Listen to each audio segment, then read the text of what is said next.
pala ang sekreto para hindi agad mapanis at maging maligat ang inyong biko. So, i-share ko sa inyo. Syempre, ang unang gagawin, isasain muna ang malagkit na bigas. At pagkatapos nga, ayan, isasangag nyo yung pinaka-asukal. Ay, di yan iintayin mong matunaw, mag-caramelize.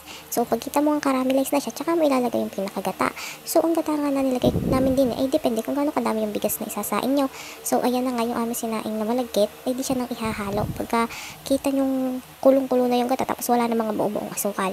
Yan nga, di ang gagawin, di haluin ng haluin hanggang sa ma-absorb hindi, hanggang sa mawala na yung pinaka-sabaw, gaya yung parang gayaan, yung hanggang maligat-ligat na, yung makunat na kumbaga. Di, ang kailangan nga lang din, laging hahaluin ng hindi naman matutong.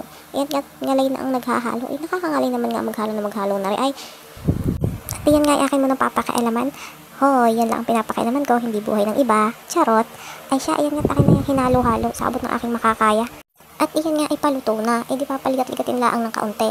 Hindi na masyado kadugdugan ang apoy. Ayan nga, kita nyo naman. Nakaw, napakasarap na yan, maligat-ligat.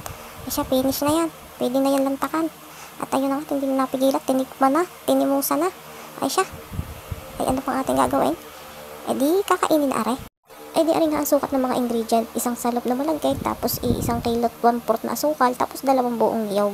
Ayan nga, meron tayong dessert diyan. Halo-halo na sobrahan sa yelo at kinulang sa sahog. Pero masarap na at may ice cream sa ibabaw. Ay siya, hanggang din na lang. Thank you Lord sa blessings.